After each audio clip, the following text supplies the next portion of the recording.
Halo,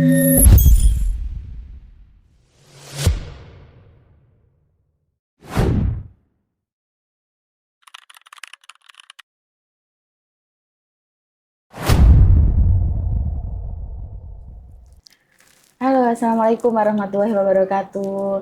Selamat datang di podcast Renaissance LPIK UM Surabaya, tempat di mana kita membahas isu-isu fenomena kontemporer, baik itu di bidang pendidikan, bidang sosial, kesehatan, sosiologi, maupun psikologi, dan juga tentang kesehatan dan kesejahteraan yang penting untuk kita bahas. Di edisi perdana kita kali ini kita akan mengangkat topik tentang kehidupan kita di era modern, yaitu membangun generasi yang sehat, tantangan gizi, kesehatan mental, dan penyakit tidak menular di era modern. Tema ini sangat penting untuk kita bahas karena mengingat masalah kesehatan yang semakin hari semakin kompleks. Jadi seperti stunting, obesitas, anemia, masalah kesehatan mental, penyakit tidak menular. Bersama saya Intihan, kita akan membahas semua itu bersama dengan narasumber kita yang sangat kompeten di bidangnya. Perkenalkan, di edisi kita kali ini kita akan sangat beruntung banget teman-teman karena bisa berbicara dengan seorang ahli yang sangat memiliki pengalaman luas di bidangnya, yaitu Dr. Muhammad Anas, spesialis Obgyn, yang saat ini menjabat sebagai Wakil Rektor 1 di Universitas Muhammadiyah Surabaya. Halo, Assalamualaikum dokter. Waalaikumsalam warahmatullahi wabarakatuh. Bagaimana dokter kabar hari ini? Alhamdulillah. Baik ya. Sehat-sehat ya dokter ya? Insya Allah sehat-sehat. Ya, alhamdulillah. Terima kasih dok sudah mau bergabung bersama kami di podcast kita hari ini. Nah, ini kita akan berbicara tentang fenomena yang sedang beredar saat ini, dok. Jadi kita sedang menghadapi tantangan kesehatan yang mungkin bisa jadi itu mengancam kualitas hidup generasi muda, terutama generasi kita mahasiswa ini. Nah, salah satu yang paling mengkhawatirkan kalau di tengah-tengah masyarakat kita yang kemarin menjadi fenomena bahkan fenomena nasional ya, yaitu masalah stunting dan gizi buruk. Jadi kita juga pernah mengangkat tema ini jadi salah satu di program KKN, dan ini ternyata ada banyak daerah di Indonesia gitu. Nah, stunting ini ternyata ketika diteliti tidak hanya berbicara tentang soal tinggi badan yang kurang, tetapi juga berdampak pada kualitas hidup jangka panjang anak-anak kita. Betul. Seperti itu gitu. Nah, dari fenomena tersebut, Dokter Anas, mungkin kita perlu tahu ya bahwa stunting dan gizi buruk itu punya dampak yang begitu besar tadi. Jadi menurut dokter nih, apa yang menjadi faktor utama penyebab dari stunting dan gizi buruk? Penyebab utama stunting dan gizi buruk. Saya yang fokus stunting dulu ya. Jadi stunting ini kondisi perkembangan dari anak, khususnya yang 2 tahun ke bawah ya. Pertumbuhannya tidak sesuai dengan umurnya, khususnya dari berat badan dan tinggi badannya. Nah, ini yang masuk dalam kategori stunting. Nah, mereka-mereka yang masuk dalam kategori stunting itu sebetulnya sudah sejak dalam kandungan ibu itu sudah dimulai. Jadi ibu-ibu dengan malnutrisi ya, salah makan begitu, salah makan dalam artian komposisi makanannya itu tidak betul. Nah, itu nantinya akan berpengaruh kepada nutrisi yang diberikan kepada janinnya. Jadi kekurangan nutrisi ini sudah dimulai sejak dalam kandungan. Kemudian berlanjut pada saat sudah dilahirkan. Kalau ada masalah nutrisi lagi setelah dilahirkan, nah maka itu tambah memperberat kondisi malnutrisinya sehingga terjadilah stunting itu. Oh, berarti dimulai dari dalam kandungan ya, Ya, bukan betul. ketika mereka sudah dilahirkan ya? Sesudah dilahirkan itu sudah membawa Sudah itu. membawa ya. Ya, sudah membawa proses kekurangan gizi itu. Jadi pada bayi-bayi yang dilahirkan dari seorang ibu begitu ya, ada yang sesuai dengan masa kehamilannya, ada yang tidak sesuai dengan masa kehamilannya. Nah, yang tidak sesuai dengan beratnya ya khususnya, tidak sesuai dengan masa kehamilan, ini sudah membawa ini proses stunting. Nah, kalau dilanjutkan pada saat proses sudah dilahirkan, kemudian nutrisinya tidak dicukupi dengan baik, maka stunting itu nanti akan betul-betul nampak sampai dengan usia 2 tahun dan terus di bawah kalau sudah permanen begitu. Kira-kira begitu. Sekali ya dok ya. Ternyata ibu hamil itu benar-benar harus menjaga ya. Ya. Dari makanannya, pikirannya, pola makanan, hidupnya. pikiran, pola hidup yang sehat, gitu betul. Baik. Nah, dok, itu mungkin faktor utama nih dok ya. Terus kemudian apakah ada dok kira-kira dampak mereka di masa depan mungkin ketika sudah remaja atau sudah dewasa, apakah masih tetap berlangsung stunting ini, terutama soal pendidikannya? Oh, khususnya masalah pendidikan. Betul. Jadi nutrisi ini sangat dibutuhkan. Ada istilah yang di bidang kesehatan itu 1000 hari masa kehidupan. Nah, 1000 hari masa kehidupan itu dihitung mulai dari sejak janin itu ada. Sejak terjadi pembuahan, kemudian menjadi sikut, menjadi janin, nah itu sudah dimulai itu perhitungannya. Sampai dengan 1000 hari. Itu yang vital. Kondisi dari nutrisi dari si bayi ini harus tercukupi. Kalau enggak, maka ya akan berakibat pada pertumbuhan si bayi. Dan khususnya itu pada kalau terkait dengan sesuatu yang paling utama di tubuh bayi, di tubuh manusia kan otak itu.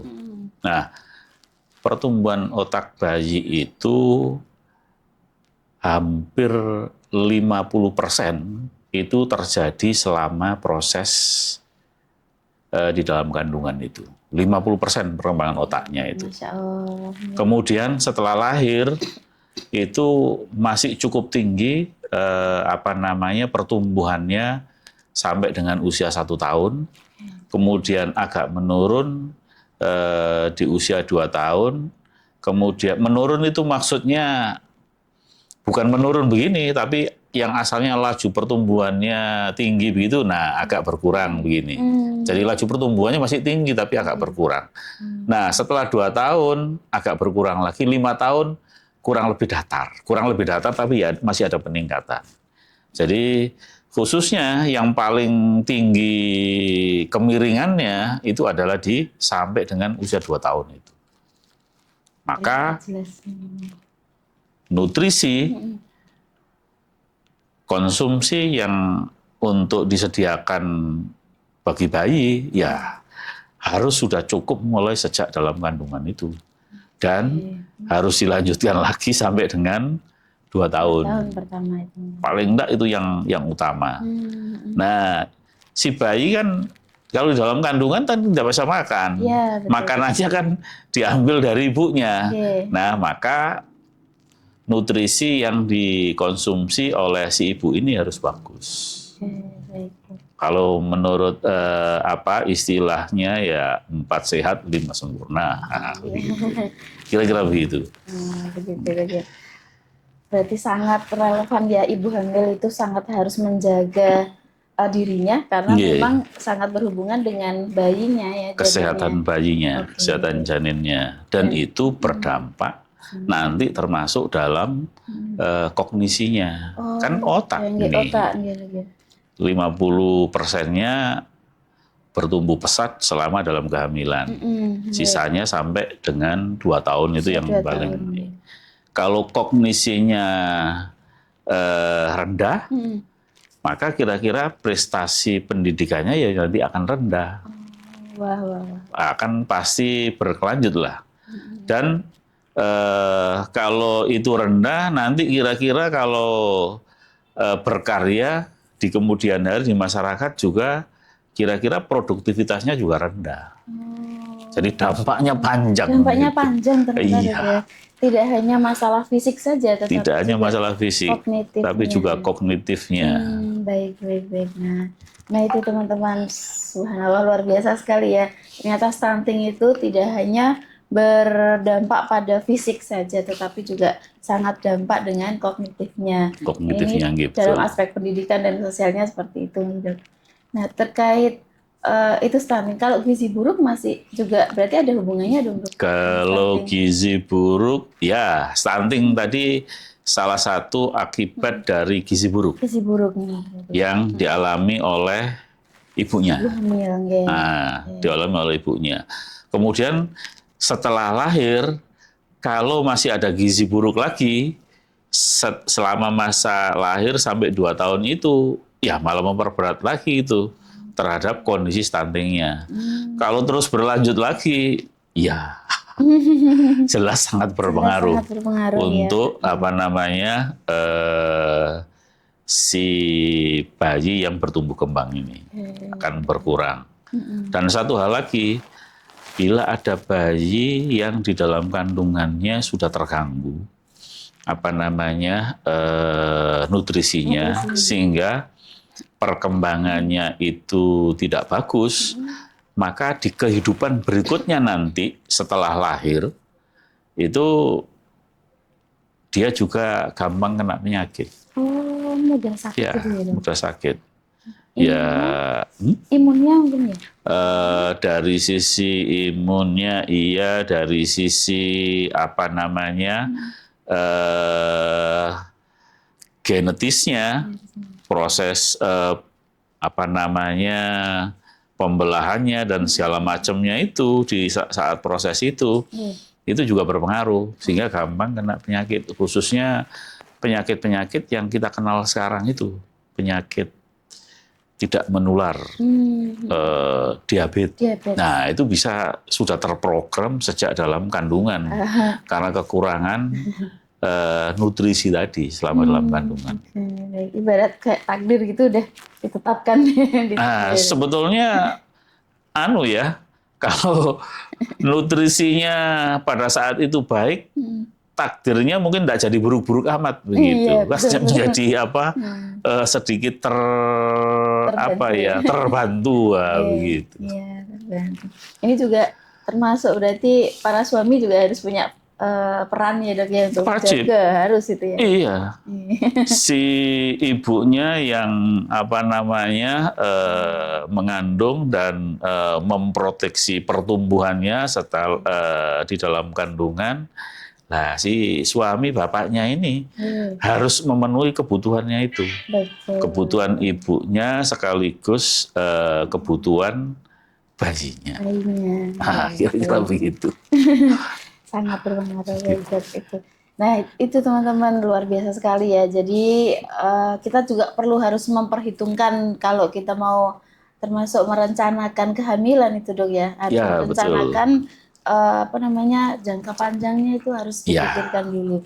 Karena di daerah kita ini termasuk di Surabaya ini banyak sekali kan, Dok, stunting karena akibat dari tidak adanya proses perencanaan yang matang dari kedua orang tua, akhirnya dampaknya pada masalah anak. Termasuk pernikahan muda itu, Dok.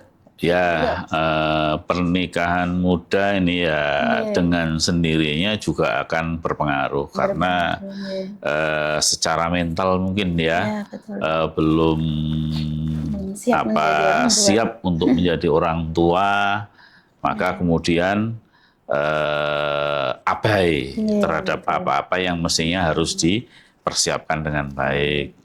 Kemudian juga terkait dengan pendidikan mungkin. Betul. Jadi kalau pendidikannya kurang, nanti mungkin salah satu di antaranya adalah pendidikan yang terkait dengan gizi ini juga kurang. Oke, gitu. Nah, itu juga nanti apa namanya bisa ikut berdampak pada si calon apa penerus yang akan dilahirkan.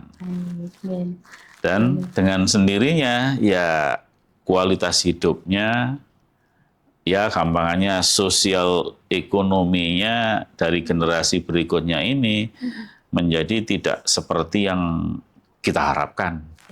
Indonesia emas itu. Indonesia emas. Jangan sampai jadi Indonesia cemas ya. Jangan sampai jadi Indonesia cemas begitu. Oke, baik. Nah, pertanyaan berikutnya Dok, ini juga masuk di fenomena juga, ini banyak sekali terjadi obesitas Dok, dan anemia gitu, dan anak-anak. Padahal kan masih anak-anak banget, ternyata obesitas itu juga ada di saya juga kaget sih kemarin lihat beritanya itu anemia. Biasanya anemia itu orang-orang udah dewasa gitu, tapi ternyata masalah gizi ini bertolak belakang ya Dok dengan yang ada di masyarakat kita karena terjadi obesitas dan juga anemia. Kemudian bagaimana sih Dok kita melihat fenomena ini agar apa sih yang perlu kita siapkan, yang kita lakukan untuk mengatasi keduanya ini agar tidak terjadi seperti itu? Anemia dan obesitas. Iya. Obesitas itu berarti berat badannya itu lebih. Betul. Berat badannya lebih dibandingkan dengan tinggi badannya. Saya ini termasuk sudah obes juga ini sebetulnya ini. Obes yang ringan ya. Saya masuk obes yang ringan. Ini juga perlu perlu ditata dengan baik ini. Ada rumusnya itu. Jadi orang dikatakan ideal itu bila berat badannya kalau dibagi dengan kuadrat dari persen tinggi badannya itu sekitar nilainya indeksnya di sekitar 18 sampai 20-an begitu. Itu yang ideal. Kalau sudah lebih dari itu berarti sudah kelebihan berat badan. Kalau sudah sampai 25 begitu sudah obes itu. Kalau lebih dari 30 obes berat. Wah. Nah, itu jadi itu perlu diperhatikan penambahan berat badan ini. Nah, obes ini yang kelebihan berat badan ini kalau seperti yang kita pernah dengar ya, mungkin dari para tetua, itu, anak ini bagus kelihatan gemuk, gelinuk-gelinuk, begitu kan. Nah, itu kan kayaknya bahwa obes ini, bagus ini, kelihatan lucu begitu. Nah, di anak-anak begitu. Nah, padahal itu termasuk kondisi yang tidak sehat. Dan termasuk gizinya tidak baik juga, pengelolaan gizinya. Apa berlebih begitu Dok? Gizinya berlebih. Berlebih itu juga tidak bagus. Ternyata tidak bagus ya. Tadi yang stunting kurang itu juga tidak bagus. Nah, berlebih ini juga tidak bagus. Jadi itu termasuk salah satu kalau di bidang kesehatan ya, masuk di dalam kategori malnutrisi. Salah makan. Salah makan. Ya, dari malnutrisi itu salah makan. Jadi obes, termasuk juga nanti anemia. Anemia itu juga kalau anemia banyak faktor diantaranya ya selain dari nutrisi ya. Nah, kalau dari nutrisi anemia biasanya kurang salah satu unsur dalam nutrisi itu. Katakan zat besi. Gitu. Nah, itu ada kurang begitu. Atau mungkin kurang protein. Nah, itu bisa juga nanti anemia juga bisa. Nah, ini dua hal yang tidak bagus untuk kesehatan. Iya. Bisa dampak kalau ke sekolah itu ngantuk. Ya. Nggak semangat gitu Dok. Kalau anemia biasanya begitu. Jadi suka ngantuk, kemudian kalau tampak pucat begitu ya. Terus kemudian gampang lelah kalau mamanya ada kegiatan-kegiatan begitu, olahraga barangkali atau aktivitas yang lebih. Nah ini anemi. Obesitas juga ngantuan juga biasanya. Ini. Obesitas, ngantuan juga ini, obesitas. Ya kalau mungkin kita yang dewasa terlihat pucat, nggak apa-apa ya dok ya. Maksudnya nggak apa-apa lah kita muka pucat lebih keren kan daripada muka pucat karena dompet kering kan. Katanya sih seperti itu ya dok, di kalangan remaja, di kalangan orang dewasa. Tapi kalau di kalangan anak-anak ini bahaya juga ya.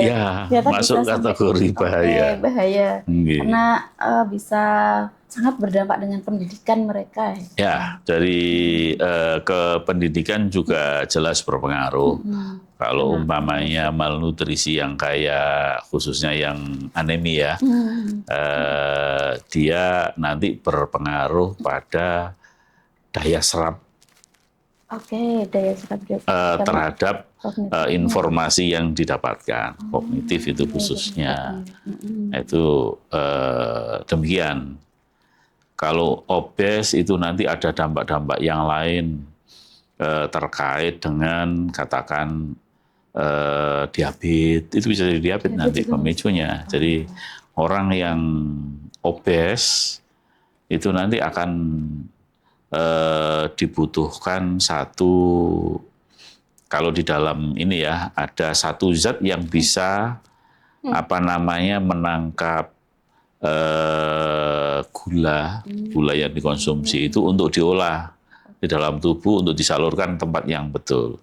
Nah, kalau yang obes ini, itu ada gangguan hormon yang terkait penangkapan gula yang kita konsumsi, gula karbohidrat ya Pak ya, yang kita konsumsi itu, sehingga nanti seperti orang sakit diabetes begitu.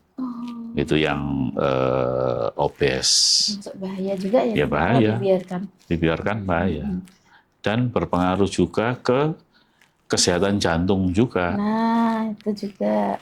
Jantung juga berpengaruh karena harus kerjanya jantung harus mendistribusikan darah, makanan ataupun racun yang ada diproduksi dalam tubuh untuk bisa berputar ke seluruh tubuh dan dibuang ke tempat pembuangan ginjal, di kulit, atau di paru-paru atau di usus begitu. Nah itu nanti juga berdampak yang seperti tersebut juga. Berarti termasuk di poin berikutnya kita juga berbicara tentang diabetes dan hipertensi itu dok ya. Diabetes dan hipertensi. Ternyata juga bisa menyerang anak muda dong. Bisa. Wah, bisa. Soalnya kan yang kita tahu kalangan kita biasanya menyerang orang yang sudah tua gitu. Ternyata anak muda juga sangat. Muda juga bisa. Apalagi yang tadi kita bahas yang pertama tadi, stunting itu sudah terprogram itu dari dalam itu. Terprogram dari awal. Iya, itu. Begitu dia di dalam janin itu sudah kekurangan nutrisinya, dia nanti kira-kira akan kena itu. Berpotensi dok ya. Berpotensi untuk bisa kena diabetes itu. Termasuk hipertensi juga dok? Hipertensi, iya bisa jadi kena juga. Waduh. Obes juga. Ya maka pendidikan kepada si ibu, si calon ibu, si bapak, si calon bapak, penting itu untuk gizi. Kan sekarang ada ini. Kalau mau nikah daftar ke KUA gitu ya, kan ada premarital counseling. Nah itu dan ada juga apa? Itu yang terbaru dok. Ada itu, ada premarital counseling itu. Ada juga disyaratkan ikut kelas persiapan untuk menikah itu. Tidak hanya berkaitan dengan apa kemarin yang tarian sebelum nikah itu. Oh, itu ya. Ini tarian sakinah ya. Iya. Tarian sakinah. Ini banyak yang mengundurkan diri gara-gara harus menghafalkan tarian sakinah dulu. Kayaknya ini yang lebih penting deh dok ya, karena jangka panjang. Jangka panjangnya terhadap generasi berikutnya. Masuk di situ itu untuk persiapan. Ini sangat fenomena yang lumayan memprihatinkan banget kalau kita ngelihat ternyata banyak sekali kasus itu di Madura, di daerah Bojonegoro, di Lamongan itu lumayan. Masih. Karena di sana pernikahan dini lumayan, lumayan masih tinggi. Lumayan tinggi ya. Karena mempertahankan status itu tadi. Saya dulu ya sempat ya, tapi waktu saya masih sekolah SMP dulu, tahun berapa dulu ya? Tahun 80-an itu. 80 SMP itu ya sekitar 80-an, 80 kurang begitu. Saya berangkat sekolah itu ada iring-iringan manten muda itu, masih seumuran saya begitu kalau itu. Loh, sudah menikah ya? Kaget ya. Iya. Keluarga saya itu termasuk begitu, Dok. Tapi ayah saya yang menolak. Jadi anak perempuannya harus sekolah semua. Harus sekolah semua. Ya, harus bisa memilih masa depannya sendiri gitu. Karena di sana di Bojonegoro juga termasuk untuk nikah muda, di perjodohan itu masih ada. Masih ini ya, nikah muda ya. Perjodohan sih enggak apa-apa. Pokoknya jangan di bawah 20 tahun lah. Lulus SD itu udah. Lulus SD. Makanya banyak sekali stunting di sana itu mungkin karena ini lagi ternyata tidak mempersiapkan. Kemudian untuk pola makan dan gaya hidup itu, Dok, yang mempengaruhi mungkin anak itu sekarang ada yang istilahnya gaya hidup sedentary life. Jadi mager gitu ya, malas gerak. Gitu. Nah, itu juga berpengaruh itu. Apalagi yang tersentil ini, Dok. Apalagi yang sekarang ini kan dengan gadget itu kan. Diem, duduk aja serut. Ini kan makan, pesen. Aktivitas yang kurang makan ini, pesen.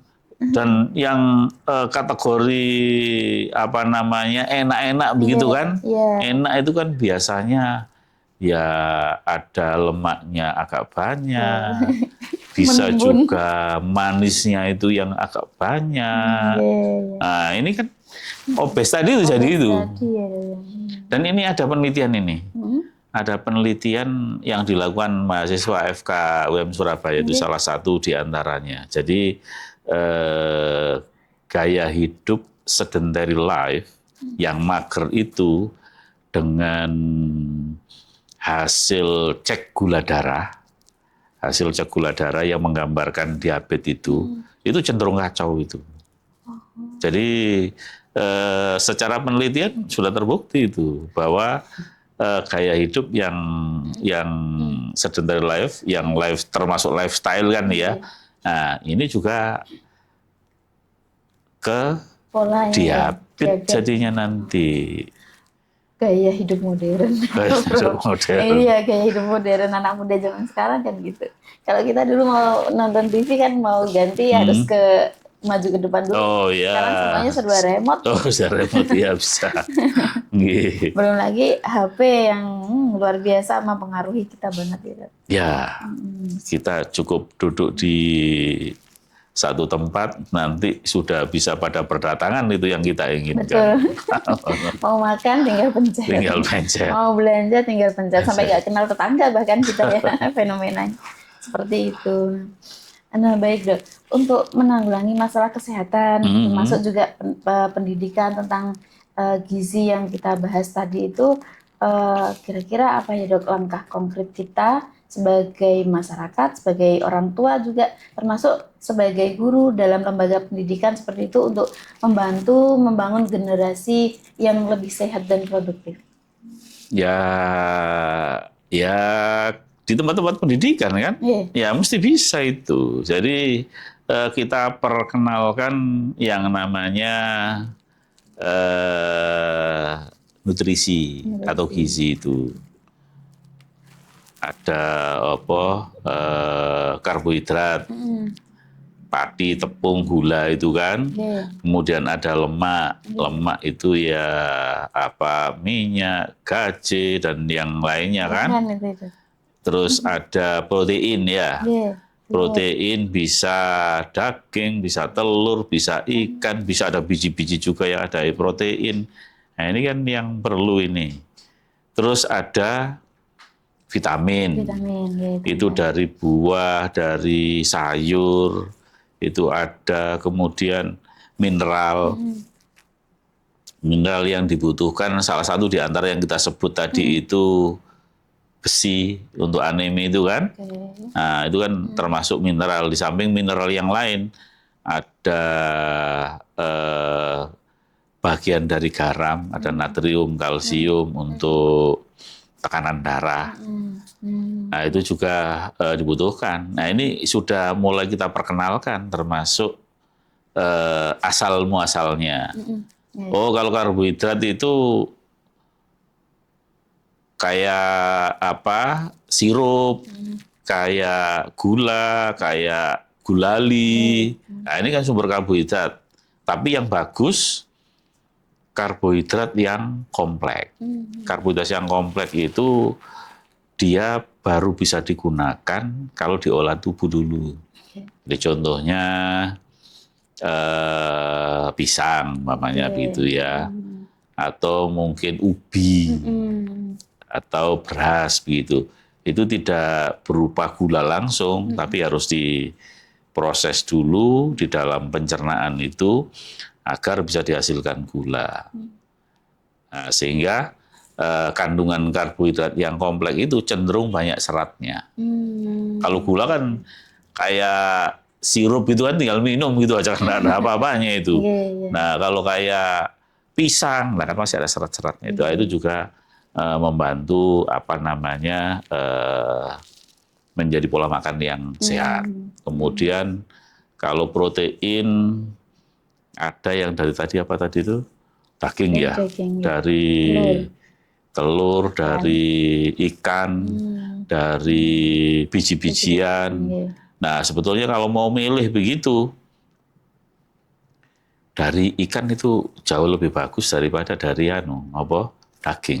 Oh, gitu. Karena ada kandungan lemak yang bagus untuk otak, untuk jalan darah itu. Ada omega 3. Nah, itu bagus itu omega 3, omega 9. Kemudian atau dari biji-bijian itu juga bagus karena banyak seratnya. Nah, itu yang protein. Kemudian yang apa namanya vitamin, ya kalau dari buah ya jangan terlalu manis-manis betul lah gitu ya. Ya walaupun ada seratnya ya dia berimbang begitu. Kalau dari sayur, hampir sayur itu kecil kadar karbohidratnya. Nah ini yang perlu diajarkan dan dicontohkan. Baik. Nanti ada anak-anak yang cuma mau makan nasi sama lauk, katakan ini enggak ada sayurnya, enggak ada ini, kan seratnya menjadi kurang gitu. Tapi ngomong-ngomong Dok, terkait masakan itu kayaknya orang tua zaman sekarang juga males deh Dok buat itu. Yang paling instan itu mungkin anak-anak dikasih makan mie, sosis, kira-kira seperti itu, mie instan gitu kan ya. Sehingga terbawa sampai kita dewasa gitu. Karena memang sudah dari orang tua seperti itu. Orang tua zaman sekarang sudah itu perlu contoh yang baik itu. Nah, kalau yang begitu nanti terbawa sampai berikutnya kan keseimbangan dari nutrisi yang dibutuhkan ini kan menjadi kurang gitu. Benar-benar. Nah, itu perlu kita sosialisasikan tidak cuma ke anak-anak ya, harusnya malah ke orang tua yang ke anak-anak ke orang tua juga bisa di sekolah, bisa di posyandu, bisa di pas arisan, bisa di pas pengajian, pas PKK begitu. Jadi di forum-forum yang kira-kira para ibu-ibu, para orang tua itu kumpul gitu. Betul. Daripada membahas isu-isu yang nggak penting, masalah Tumblr, masalah artis dan lain-lain, kayaknya nggak ada acuannya sama sekali ya Dok. Ini perlu sosialisasi banget, terutama untuk ibu-ibu. Karena kalangan ibu-ibu yang paling dekat dengan anak-anaknya. Seperti itu. Dan yang terakhir Dok, juga ini masalah kesehatan mental di kalangan anak remaja. Kesehatan mental. Baru saja tadi ada orang tua yang datang ke sini juga, beberapa mereka mengeluhkan terkait anak-anak yang mudah stres, mudah depresi. Gara masalah sedikit, Dok, mereka sudah mengalami stres pada masa remaja, bahkan mahasiswa kita juga seperti itu. Bisa di lingkungan sosial, termasuk juga karena digital, kebanyakan scroll mungkin, Dok, ya, seperti itu. Nah, ini bagaimana, Dok, kita bisa membantu mereka menghadapi biar biar semakin banyak masalah itu harusnya kita jadikan sebagai tantangan gitu. Ya. Tapi anak-anak zaman sekarang enggak seperti itu, Dok. Mereka udah stres, udah selesai, nggak mau melanjutkan. Kira-kira gimana, Dok? Stres itu tidak harus buruk. Stres itu bisa bagus. Oke. Stres itu bisa bagus. Stres itu bisa bagus. Iya. Jadi kalau tidak ada stres, maka tidak ada pemicu untuk beraktivitas lebih. Oh. Contoh begini. Wah, kayaknya pelajaran ini kok agak sulit ya. Gimana sih? Itu stres itu. Iya, betul. Itu sudah stres itu. Gimana sih caranya ini? Nah, dia kan belajar lebih keras itu. Nah, ini stres-stres yang berdampak baik ini. Positif ya, Dok? Positif ini, stres begini. Nah, tinggal nanti setiap individu ya, setiap individu ketahanan terhadap stres itu memang berbeda-beda.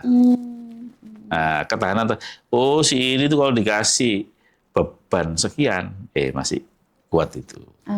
Kalau dikasih beban lebih, nanti pasti mulai ngedumel, mulai ngeroweng apa begitu, sambat apa begitu, ada begitu nanti. Tapi kalau si itu dikasih itu enggak apa-apa tuh, menter aja dia itu. Nah, jadi ada yang begitu. Nah, dengan begitu tuh mestinya bisa dilatih. Jadi mestinya bisa dilatih. Kalau mengasih satu tantangan, dia gampangannya begitu ya, mengasih tantangan, yuk kita kira-kira ini anak ini kira-kira bisa enggak ini. Nah, begitu.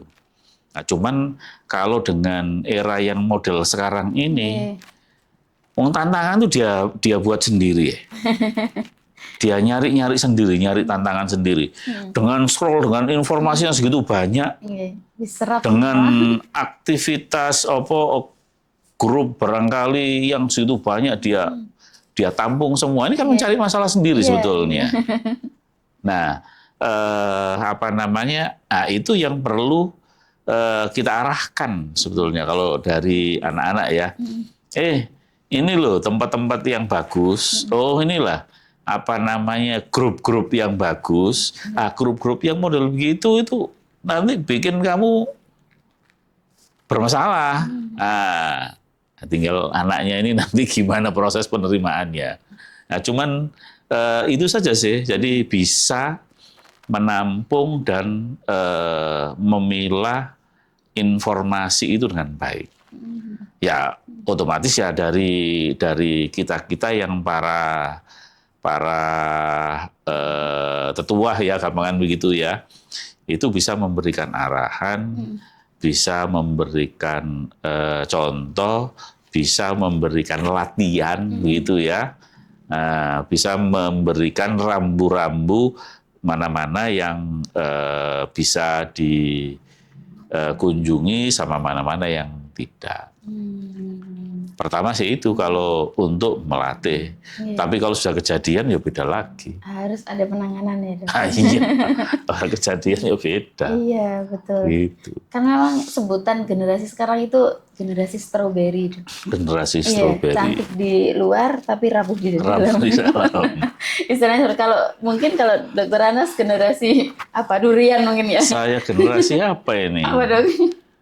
Kuat dari dalam, tidak kuat dari luar ya, Dok. Bukan baby boomer ya, salah baby boomer saya ini. Setelah baby boomer, generasi milenial ya. Milenial sama baby boomer itu ya. Dia masuk generasi itu. Kalau baby boomer kelewatan saya nih. Sebetulnya lahir sedikit lebih awal gitu bisa masuk baby boomer. Gitu ya. Cuman nggak bisa milih kapan lahirnya ini. Iya, betul. Kembali lagi pada takdir itu. Takdir gitu. Oke, baik. Nah, itu banyak sekali dokter ternyata wawasan baru yang kita dapatkan dari dokter Anas. Ini luar biasa sekali ternyata teman-teman, stres itu bisa positif loh dampaknya ya kalau kita bisa mengelola itu. Betul, Nah, jadi edukasi terkait pengelolaan stres itu sangat penting karena di zaman kita sekarang ini, masya Allah sekali, media sosial luar biasa. Ya, betul. Fitnah sedikit bisa langsung nyebar kemana-mana. Nah, itu ya, Dok. Itu dia yang bikin stres jadi berbeda ini. Oke, betul. Luar biasa. Mungkin stresnya itu gimana ya, Dok ya? Yang awalnya sangat sepele banget, ternyata dampaknya bisa sangat luar biasa gitu ya.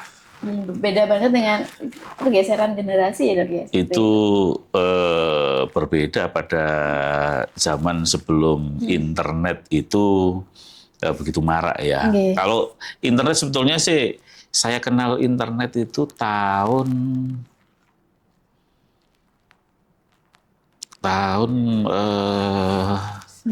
sekitar 1998-99.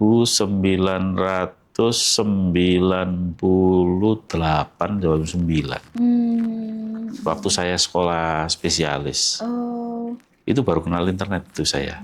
Sebelumnya enggak kenal. Belum pernah ada. Belum kenal. Hanya saja. Komputer. SMS, telepon, nah gitu aja. Internet belum. Belum ada. Belum. Nah, setelah tahun 98 ya sekitar 2000-an itu sudah mulai banter itu internet itu. Cuman belum ada smartphone. Begitu ada smartphone itu, tambah tak karu-karuan lagi itu. Betul, Dok. Dengan adanya sosial media dan segala macamnya itu. Jadi informasi baik yang bagus dan ataupun yang tidak bagus itu sudah santer sekali. Sembarang masuk. Iya, semuanya masuk. Bisa kita lihat. Yang nggak asik itu, Dok, kadang-kadang ngapunten ini biasanya Bapak Ibu kita kalau pegang HP semuanya itu tanpa filter, Dok. Yang dilihat itu semuanya diserap, dianggap semuanya itu benar. Sehingga menimbulkan stres juga ternyata bagi mereka. Itu kadang-kadang itu saya harus jangan dilihat yang seperti ini, harus difilter gitu. Tapi mau gimana lagi ya, Dok, ya sudah terlanjur pegang HP. YouTube semuanya masuk dirinya. Semuanya ada. Dan itu semuanya dipercaya gitu loh, Dok. Itu juga bagian dari faktor stres juga ya, Dok. Ya. Nah, itu perlunya pendidikan itu. Perlunya pendidikan di awal, kemudian pembekalan. Nah, itu menjadi nanti berdampak baik untuk perkembangan si anak dan latihan terhadap ketahanan mental dari si anak. Baik, Dok, cukup panjang pembicaraan kita dan sangat dalam banget yang kita dapatkan di sini. Mungkin sebelum kita tutup, dokter mau ngasih closing statement atau pesan dari buat teman-teman mahasiswa kita? Jadi adik-adik ya, mahasiswa ya, jadi adik mahasiswa.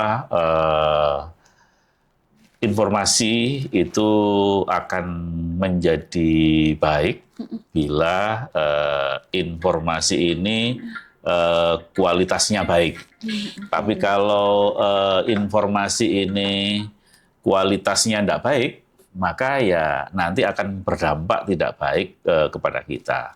Dan untuk bisa mendapatkan informasi yang baik dan tidak, maka komunitas yang diikuti ini harus komunitas yang baik. Nah, begitu. Harus komunitas yang baik.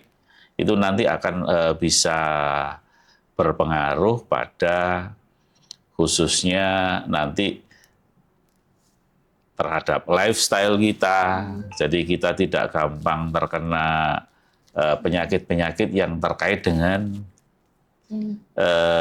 gizi yang tidak menular tadi kan, penyakit yang tidak menular dengan gizi itu. Kemudian juga terkait dengan isi dari kepala kita, dari jiwa kita terkait mana yang perlu difilter, mana yang perlu diteruskan. Nah, itu nanti sehingga model-model yang ini kena model apa, bullying dan segala macam, nah itu bisa dengan sendirinya mengatasi diri sendiri. Kalau memang itu nanti dirasa kurang, ya berarti perlu mencari pengawasan, mencari pertolongan, mencari penguatan dari dosennya, dari orang tuanya, agar berdampak baik pada diri masing-masing. Nah, kira-kira ngaten. Baik, terima kasih banyak Dokter Anas. Sami-sami. Saya pribadi mengambil banyak sekali ilmu dari hari ini dari dokter, karena spesial sekali. Kalau nggak ada podcast ini mungkin saya nggak akan bicara langsung sama Dokter Anas gitu ya. Dan teman-teman, diskusi ini sangat membuka mata kita untuk penting sekali menjaga aspek gizi dalam dan juga untuk menghindari penyakit yang tidak menular yang kian marak pada generasi remaja. Nah, jangan lupa ya, mumpung masih mahasiswa, habiskan masa mudamu dengan belajar dan juga main-main, nggak apa-apa. Yang penting nanti ketika berumah tangga jangan main-main lagi, kita harus serius ya. Seperti itu, karena menyiapkan generasi muda, menyiapkan generasi mendatang itu dimulai dari pernikahan.